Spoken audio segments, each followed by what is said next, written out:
What works is love, passionate love first, love for Jesus. The power of God works, but the power is not the point. Love is the point.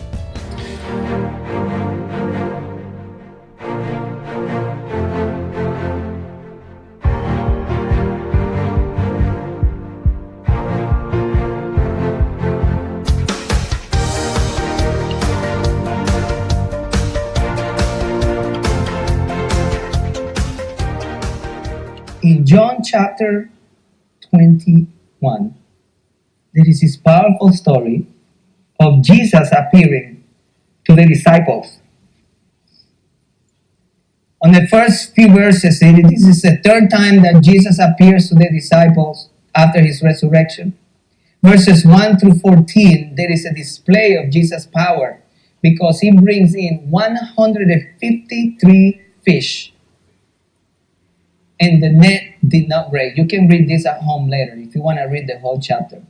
But then after verse 15 through the 22nd verse, the atmosphere changes because the conversation is not about power and the miracle that Jesus just performed, but it is a conversation between Jesus and Peter, who is being restored into ministry at this point after he betrayed the master. Then Jesus asked him in verses 15 through 17, Peter, do you love me? Feed my sheep. Lord, you know that I love you. Peter, do you love me more than this? Tend my sheep. Peter, the third time, and Peter is already upset and says, Lord, you already asked me so many times. You know that I love you. And what happens in this text is that the translation for proper English or Spanish, if you may say it that way, did not translate the text exactly as it reads, because the way it is translated, it reads better. So it is a correct translation. But as you read the text, this is what it says literally. When Jesus asked Peter, he said to Peter, Peter, do you love me? And it's talking about his agape. And it says, Bosque tarniamu. It means, feed the sheep of me.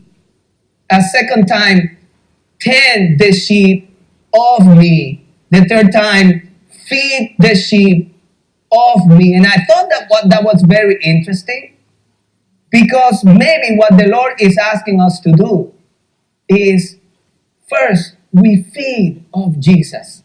Then we give people of that feeding, of that love. God's love cannot be there for a bunch of good actions and good works. The moment you feel his love, you will give his love. Do you understand that? The real calling is when we receive Christ as our Savior and God's love becomes real to us, and we want to give it away because we're overflowed by that loving atmosphere that changes everything. It puts everything in the back of you, and God is saying, your past is gone. You're a new creature. You're my child. I died for you. I love you. That was transforming for me. So what are we doing with God's love? You know, the Bible talks about this is real. God's love can grow cold in people's hearts. When we are not giving God's love, are we growing cold? I think that's a good question to ponder. Peter, if you want to do the work, if you want to give my love to people, I want you to do it, but here's what you need to feed of me first. Come back to me. And then out of that relationship with me, then you are going to overflow with my love. And then people are going to get to know me. And then he says, but it's going to cost you. It's going to cost you. You're going to have to sacrifice your will. Then in verse 22nd, I call that the easy, because Jesus did not tell Peter, you got to have to work hard to give my love. He says, oh, you don't care about anything else. You follow me. You follow me. God's agape love, therefore, can only be found and given in Jesus. By following only Jesus. By not letting our hearts grow cold on our communion to the Master, our desire to be in his presence, our need to be in the community. It must become our business to build the church of Jesus Christ.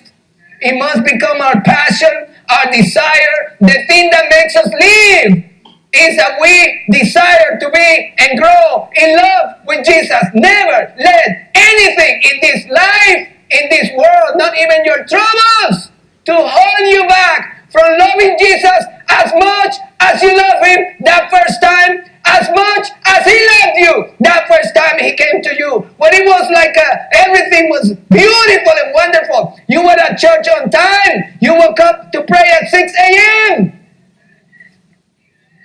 The Christian life doesn't supposed to be one that you become passionate and then, oh, I grew. I know that. I know this. I know how it works. And then you just go through the motions. Because that is not working for America. What works is love, passionate love first. Love for Jesus. You love Him so much. You desire Him so much. You seek Him so much. The power of God is necessary in the church. But make sure that the giver and love Himself is met as we display it. The power of God works, but the power is not the point. Love is it. Yes.